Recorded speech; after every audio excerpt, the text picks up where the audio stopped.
Write like a man. Use a typewriter.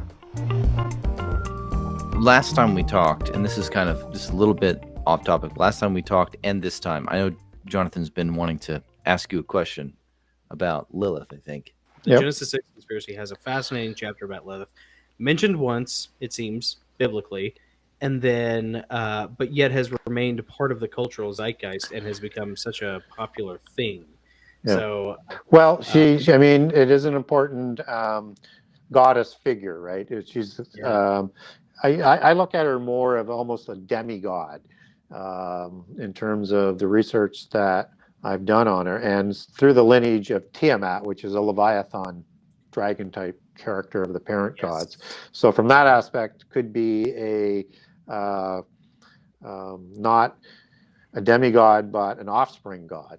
You could look at it from the gods that Lilith is created, and she's also called the Queen of Heaven, which is the really sort of nexus point where it comes into. So if we understand that Mary apparition is called the Queen of Heaven, and we understand the Queen of Heaven is in the Bible as being like the Ashtaroth gods, and called in the book of Jeremiah. This is the mother goddess aspect that's going to have to come back as part of this dual religion that has a god and a goddess in that old infrastructure.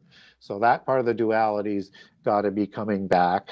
And you know, the Sibylline prophecies that came on Palatine Hill, one of the 7 hills of Rome, and they considered their goddess as the Queen of Heaven as well.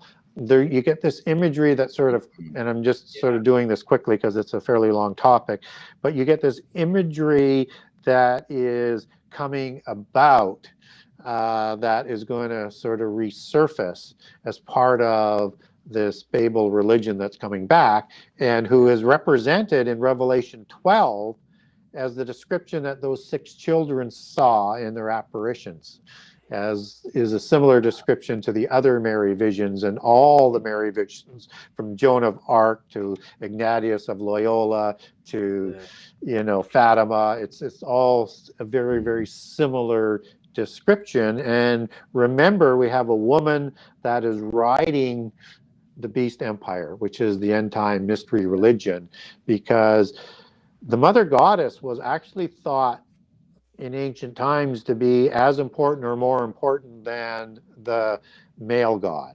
It was not only the fertility goddess and a war goddess, right? And sort of Athena, Isis, so we need to be aware of that Queen of Heaven aspect that is going to become more prominent. Man, that is so awesome. I really want to touch on that more next time we're able to talk, because it seems like there is such a corollary between Lilith and then this feminine divine concept that is, you know, and whether that's the Whore of Babylon or what that is exactly, it just seems to be this this thing meant to lead people astray, you know. Yeah, and known in Gnosticism as Sophia and wisdom. Sophia, that's right. Yeah. And of course, you see that coming up with AI and artificial intelligence and names and things like that. Oh, that's right. Yeah. So, expect. So you have that Queen of Heaven that shows up in all the polytheist cultures around the world, and it's been created within Christianity to be accepted, just as Mary Magdalene is thought to be sort of an allegorical Queen of Heaven as well, and is the one that is, you know, the Gothic cathedrals was named after. And of course, in Gnosticism, she's the one who marries Jesus, because Jesus doesn't die on the cross, and that's one of the ways I think they're going to de-deify Jesus and created offspring that goes into, you know, the Camelot dynasties. Through Joseph of Arimathea taking Josephus, the 3rd son, over there. And then there's an intermarriage between Aragon of the Camelot dynasties, who's a descendant of Josephus, and Amenemhat of the Merovingian dynasty, that ennobles that dynasty into those Nephilim bloodlines, and throughout the Dodonan dynasties of Camelot, the shining city on a hill.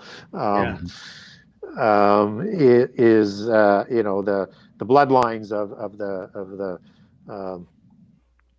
Grail dynasties, and those are the bloodlines that extend out of Dagobert, the last survivor of the Merovingians, whom I know this is long. Hugh de Payon, Godfrey de Bouillon, and Anjou, all of the Lorraine region, that take their bloodlines back to Dagobert, who has those genealogies.